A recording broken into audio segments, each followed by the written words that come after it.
یہ ملک کس قدر بدحالی کا شکار ہے اور اس کی تباہ کاریوں کا ذمہ دار یہ کرپٹ نظام ہے۔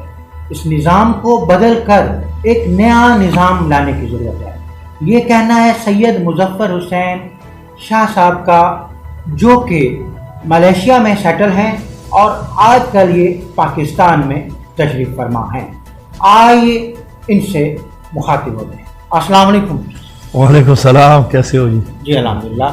شاہ صاحب 1947 سے لے کے اب تک پاکستانی قوم اس قدر بدحالی کا شکار ہے، اور اس کرپٹ نظام کو کیسے بدلا جا سکتا ہے، اور آپ کے پاس نیا نظام کیسا ہے، ذرا متعارف کرائیے گا۔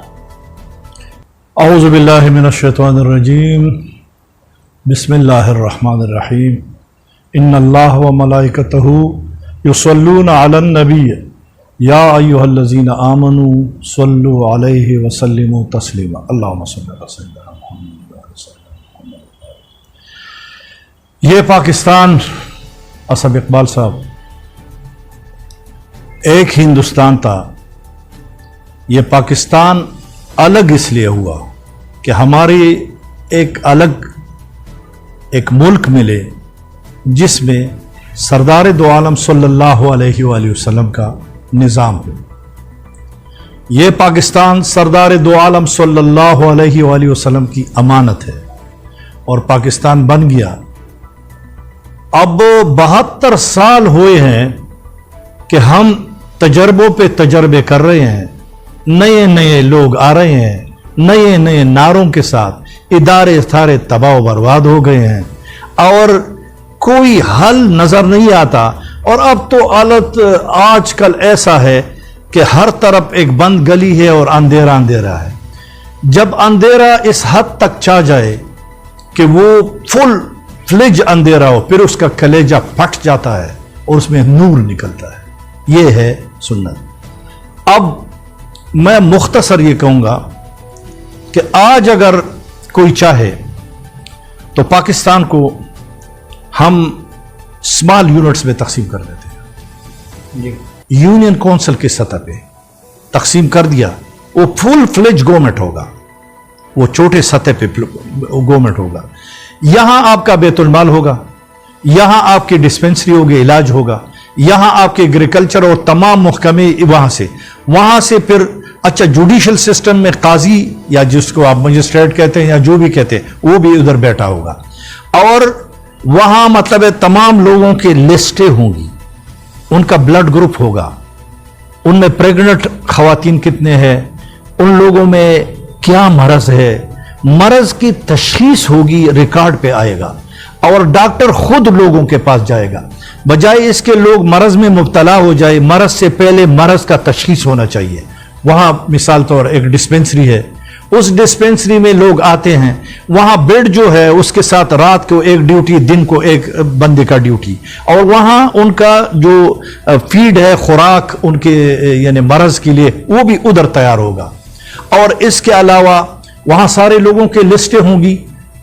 کوئی ایسا یونین کونسل نہیں ہوگا جس میں ریکارڈ پہ ان لوگوں کا ریکارڈ موجود نہ ہو۔ اس کے ساتھ ایک یعنی مکمل ایک نظام قائم ہوگا کہ جتنے بیٹے ہیں اس میں بے روزگار کتنے ہیں، اپائج کتنے ہیں، اس میں بوڑھے کتنے ہیں، اس میں مطلب ہے کہ ایسے بچے جو تلیسیمیا وغیرہ کا وہ ہے وہ کتنے ہیں۔ یہ ریکارڈ جب آپ کے پاس آ جائے، پھر ڈاکٹر خود ان کے پاس جائے، ان کا تشخیص کرے، صاف پانی وغیرہ اس کا بندوبست کرے، اور اگر کسی کو مرض لگ جائے تو یہاں ڈسپنسری میں یا جو بیڈ لگے ہیں وہ ادھر آ جائیں، اور پھر نہیں ہو تو وہ ڈسٹرکٹ ہیڈ کوارٹر ہاسپٹل میں جائے۔ تو یہ ہیلتھ کا نظام میں تھوڑی جھلکی پہلے دکھاتا ہوں کہ کس طرح ہوگا۔ وہاں تمام گھر جو ہے رجسٹر ہوں گے، ہر گھر رجسٹر ہوگا، اور جس گھر میں ہیروئن بنتا ہے، خودکش وہ بنتے ہیں یا اینٹی اسٹیٹ ایکٹیویٹیز ہوتی ہے، تو وہ عملہ جو ادھر ہوگا، اگر کسی ایسے گھر کی تشخیص ہو جائے تو وہ گھر بہا کے سرکار ضبط، وہ جو بندہ جو کر رہا ہے وہ سزائے موت، کیونکہ وہ موت تقسیم کر رہا ہے تو اس کو سزائے موت، اور وہاں کا جو عملہ ہے وہ سارا ڈسمس۔ یہ بڑا سمپل سسٹم ہے اور بڑا سمپل اسی نظام میں ہو سکتا ہے. اگر ہم دل سے کرنا چاہے تو یہ بالکل آسانی سے ہو سکتا ہے. مثال میں دوسرا دے رہا ہوں کہ ہر علاقہ ہمارا بنیادی ریڑھ کی ہڈی جو ہے وہ ہے ہماری زراعت پہ ہماری مطلب ہے کہ 70% لوگوں کا گزارا ہے. اور ایسی نعمت ہے جو اللہ نے پاکستان کو دیا ہے اور خصوصی پنجاب کو دیا ہے. یہ تو دنیا کے کسی خطے میں نہیں ہے. میرے ساتھ تائیوان اور ملیشیا کا ایک وفد آیا تھا ایگریکلچر سسٹم کے لیے. وہ وفد آیا, انہوں نے ریڑے گدا گاڑی پہ مطلب ہے کینو اور وہ دے کے انہوں نے کہا کمال کی بات ہے, ہمارے ساتھ تو ادھر زمین ہی نہیں ہے, یہ تو اللہ کی نعمت ہے, ایسے بہ رہی ہے. میں نے کہا یہ بہ رہی ہے لیکن پروسیسنگ پلانٹ نہیں ہے, اس کو پریزرو کرنے کے لیے کوئی سے ایگریکلچر سسٹم کے لیے. پھر یہ ہے کہ وہ جو محکمہ جو لاہور میں بیٹھا ہے, اسلام آباد میں بیٹھا ہے, دوسرے شہروں میں بیٹھا ہے اور کنٹرول کر رہے ہیں, ان کے بڑے بڑے بنگلے ہیں وہ بیوروکریٹس, اور وہ سیکٹری ہے ایگریکلچر سیکٹری پلانا نہیں. یہ نظام ٹوٹل ختم. وہ آئے گا ادھر. اس نظام کو بدلنے کے لیے اور نیا نظام رائج کرنے کے لیے ٹیم کی بھی ضرورت ہوتی ہے. اس ٹیم کو الیکٹ کیسے کیا جائے گا, وہ ذرا پروسیس بتائیے. یہ نظام بدلنے کے لیے جذبے کی ضرورت ہے اور ایک فرد کی ضرورت ہے. قرآن پڑھے, اس میں ایک ہی نکلا ہے اور اس نے پورا نظام, ہر پیغمبر پہلے اس طرح خلافت من اللہ جو ہے نا, جو اللہ کی طرف سے خلیفہ ہے, وہ انشاءاللہ میرا ایمان ہے یہ ابھی ہوگا. اسلام آباد سے اسلام آباد ہوگا. اچھا, ٹیم اس کے ساتھ آٹومیٹک وہ مخلص ٹیم خود بخود آتے ہیں, اس لیے کہ وہ بندہ مخلص ہے تو وہ مخلص بندوں کا چناؤ کرتا ہے. اس کے سامنے جو بندہ آتا ہے اس کا پورا ریکارڈ اس کے سامنے آ جاتا ہے. ایک بندے کی طرف دیکھے نا آنکھوں میں تو پتہ چلتا ہے کہ کون ہے. تو وہ پہلے وہ نظر چاہیے جو روحانی نظر ہو, اور وہ لوگ چاہیے, وہ موجود ہے. یہ میرے ایمان کا حصہ ہے کہ پاکستان جب بنا اتنی عظیم قربانیوں کے بعد وہ لوگ نہیں ہیں. وہ لوگ سارے ادھر پاکستان میں جو پوری دنیا کا نظام تبدیل کر سکتے ہیں, وہ کریم ادھر ہے. جی بالکل آپ بجا فرما رہے ہیں, لیکن ہماری جوڈیشنری جو ہے اس کو کس طرح بہتر کیا جا سکتا ہے؟ کیا یہ عدالتیں جو ہیں اوورآل یہ لائرز کا جو کریکٹر ہے کیا اس طرح ہی رہے گا یا اس کو اوورآل ختم کر دیا جائے گا؟ آپ نے بہترین سوال کی.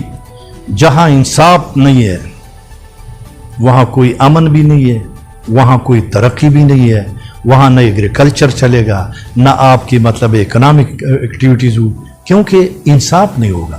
جہاں انصاف ہے وہاں نظام ہے. کفر کے ساتھ ملک چلتے ہیں لیکن ظلم کے ساتھ نہیں چلتے. اب اس کا یہ ہے کہ میں خود پریکٹیشنر لائر رہ چکا ہوں, 20 سال پریکٹس کیا ہے. مجھے ان کی لیکوناز اور ساری چیزوں کا پتہ ہے. جوڈیشل سسٹم آپ کا ایسے ہوگا کہ وہ جو میں نے یونٹ کا ذکر کیا, اس یونٹ میں مطلب ہے کہ وہاں ایک قاضی یا مجسٹریٹ یا کوئی بھی ہے وہ یونین کے سطح پہ ادھر بیٹھے گا. ککڑ کا جھگڑا ہوگا, بچوں کا جھگڑا ہوگا, وہ چل کے پھر قتل تک پہنچ جاتا ہے. بر وقت اس وقت جو یہ مساجد سے بھی ہم کنٹرول کر سکتے ہیں. یعنی پر ایگزامپل ہر محلے میں اور ہر یعنی یونین کونسل میں ایک بڑا مسجد ہے جس میں عید کا نماز ہوتا ہے, جس میں جمعے کا نماز ہوتا ہے, جو سارا کنٹرول کرتا ہے. اس کا پیش امام train highly qualified MA BA یا ہائیلی کوالیفائڈ, اس کا رینک ہوگا ISI کا, اس کا تنخواہ مرات وہ ہوگا. جو مؤذن ہے وہ اس کا رینک ہوگا ہیڈ کانسٹیبل یا اس کے مرات اور تنخواہ ادھر ہوگا. جہاں شور ہو وہ فوراً وہ کہے گا کہ بھائی یہ کیا ہو رہا ہے, فوراً ادھر کنٹرول کرے گا. اگر کسی نے کسی کو زخمی کیا یا قتل کیا, اسی وقت بندے کو اریسٹ کر کے قاضی کے سامنے پیش کرنا. وہ جو ادھر لیبارٹری ہوگا, فرانسک رپورٹ بھی آ جائے گا ہفتے کے اندر. اب یہ ہمارے سسٹم میں کیا ہے, اس سسٹم میں یہ ہوگا کہ جو مجروح یعنی جو یعنی مستغیث ہے اس کا بیان اسی وقت ریکارڈ ہوگا. اس کے بعد وہ کہے گا کہ کوئی سوال اگر آپ کرنا چاہے تو سوالات بھی ہوگا, اور فرانسک رپورٹ بھی آ جائے گا, اور اسی بنیاد پر اس کو سزا سنایا جائے گا. سزا جب سنایا جائے گا تو 15 دن کے اندر